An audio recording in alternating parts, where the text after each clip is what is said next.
m'appelle Kira, j'ai 16 ans, et j'ai travaillé toute ma vie pour intégrer Améthyste, qui abrite l'Académie des Dragons. Mon rêve? Devenir chevaucheuse de dragons.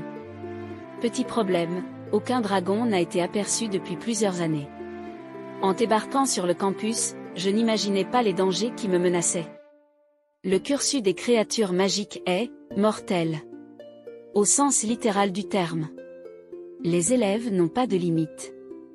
Brimades, bizutage, accidents tragiques, ils sont prêts à tuer pour se lier à l'un de ces animaux fantastiques, et qui est devenu l'ennemi public numéro 1. Moi.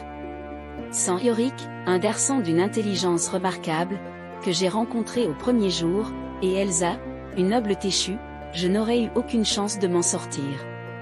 Mais il y a aussi, lui. Lui, dont j'ignore le nom. Lui, dont le regard vert et intense me fait vaciller. Lui, que j'ai rencontré dans les dangereux escaliers de la Tour des Dragons. Il est arrogant, mystérieux, et parfois agaçant, mais il sait se battre. Il accepte de m'enseigner le combat, et j'en ai rudement besoin si je veux survivre assez longtemps pour me lier à un dragon. Car j'y crois. Je suis persuadée qu'ils reviendront. Pourquoi ce dragon bleu lui apparaît-il dans mes rêves depuis des années sinon? Surtout qu'au-delà des murs de l'Académie, le pays dépérit et notre survie dépend du retour des dragons. Pire, j'ai entendu des conversations qui mettent en danger la stabilité du royaume, et de la couronne. De la haute trahison au sein même de l'école? Bienvenue dans la prestigieuse Académie Améthyste. Rivalité, complot et trahison menacent ceux qui espèrent se lier à une créature surnaturelle. Ici, chaque pas peut être fatal. Profitez gratuitement de ce livre audio, en cliquant sur le premier lien dans la description de la vidéo. Il est trop beau pour être un futur soldat. Je suis certaine qu'il va être dans notre promotion. La fille à ma gauche semble croire que la seule chose importante en cet instant est de juger les autres à leur apparence.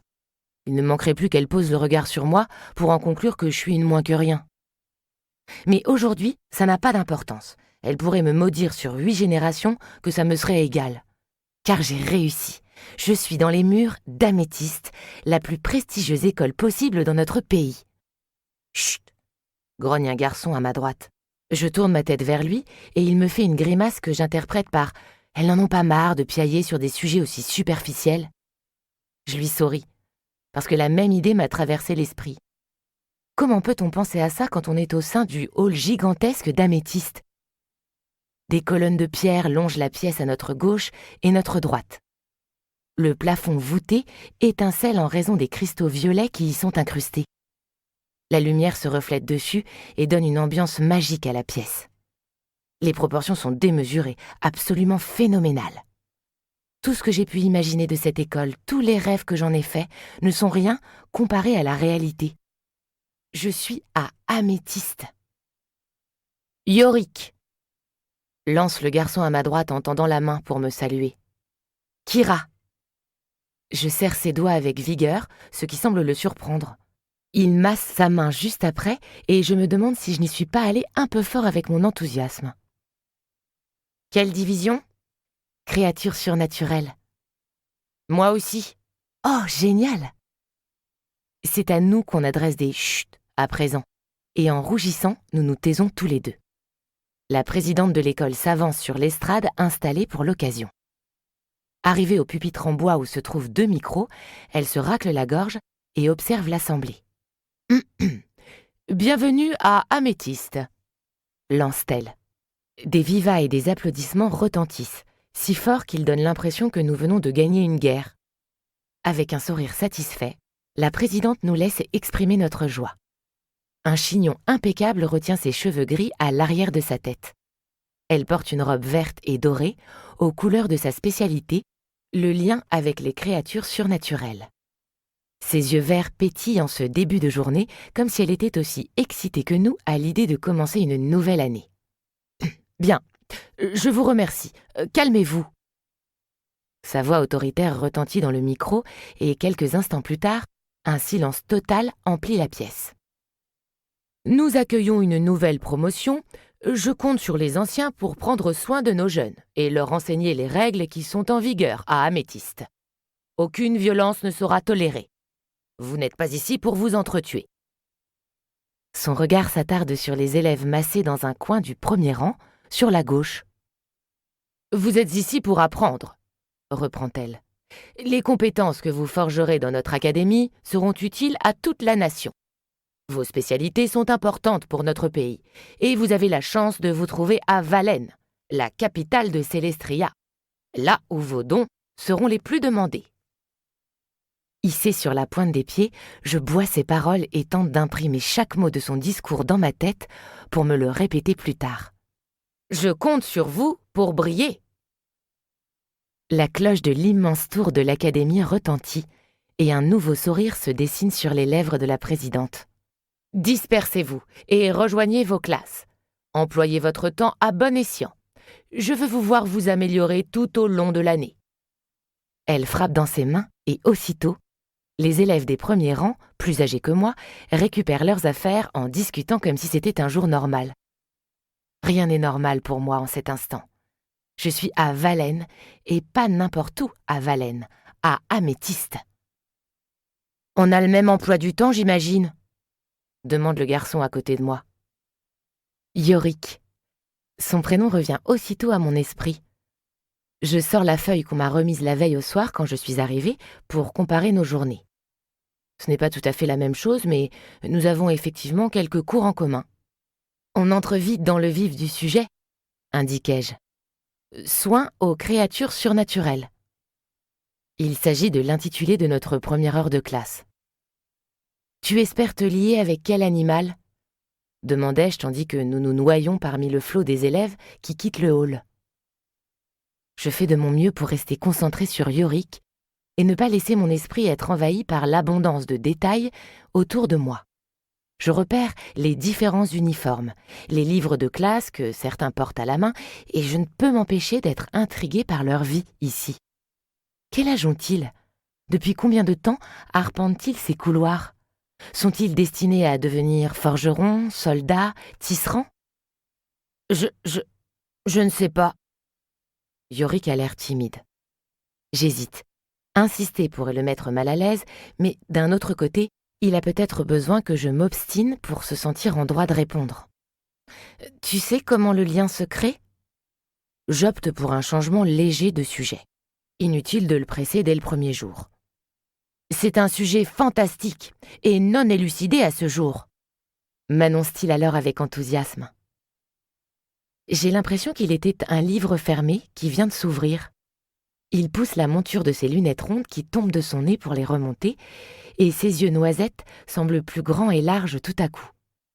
Il passe la main dans ses cheveux bruns en bataille et se lance dans un discours sur un ton passionné. Certains pensent que c'est une question de chimie, qu'en fonction de la chimie de ton corps et de celle de l'animal, quand ils se retrouvent, une connexion s'établit. D'autres parlent d'hormones ou de phéromones, ce qui d'une certaine manière rejoint la théorie chimique. T'ennuies ? Absolument pas. Ma réponse sincère et enthousiaste le rassure, et il poursuit tandis que nous réussissons enfin à quitter la foule étouffante du hall. Une légende raconte que nous aurions plusieurs vies, et qu'en fait, nous nous serions déjà liés avec la créature par le passé. Nous ne faisons que nous retrouver. Ce qui n'explique pas comment le lien s'est établi dans les vies précédentes. Si c'est vraiment ça, remarquai-je. Je ne pensais pas que les yeux de Yorick pouvaient s'ouvrir en plus grand encore, et pourtant, ma réponse semble le réjouir. Tout à fait. C'est pour ça qu'elle est rejetée. Non, le lien reste un mystère à ce jour, mais peut-être qu'un scientifique trouvera la solution, à force d'étudier les créatures surnaturelles et leurs partenaires. Je tente de m'orienter avec le plan de l'école qu'on m'a donné. Il y a tant de bâtiments, de couloirs et de jardins qui portent tous des noms bizarres que je ne suis pas certaine de retrouver mon chemin d'ici une semaine sans une carte. « Tu sais où on doit aller ?» soufflai-je. « J'imagine dans un des jardins où les créatures sont logées. »« Non, c'est une salle de classe. Bâtiment Fergone, premier étage. Salle Ruby. » Il n'a même pas eu besoin de sortir son emploi du temps ou de dire le mien pour me réciter tout ça. En revanche, ça ne répond pas à ma question implicite. Tu connais le chemin ? Oui. mais il ne bouge pas de l'endroit où nous nous sommes arrêtés à l'extérieur du hall. « Tu peux nous y emmener ?» insistai-je. « Bien sûr !» Cette fois, il se met en mouvement. Yorick m'a l'air d'être un drôle de personnage, mais ça me plaît. Tandis que nous marchons dans les allées extérieures, sous la douce chaleur du soleil de Valène, je retente ma première question.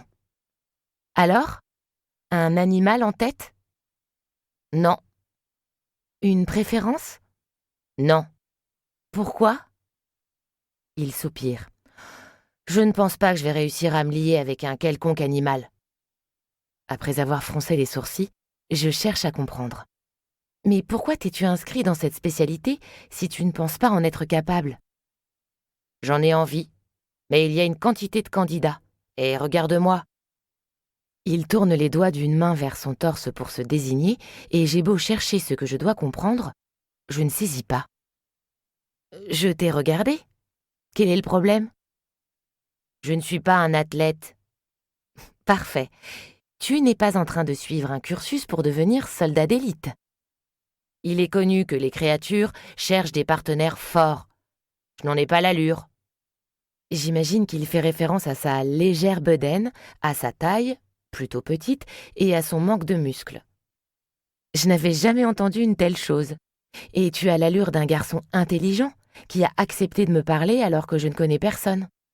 Je ne vois pas pourquoi une créature ne voudrait pas se lier avec toi. Tu ne devrais pas partir perdant. Yorick ralentit le pas, puis me souffle. Merci. Nous atteignons le bâtiment Fergone, dont le nom est tracé en caractères dorés au-dessus des colonnes de l'entrée. Et toi ? Ose demander mon nouvel ami. Avec quelle créature espères-tu te lier ?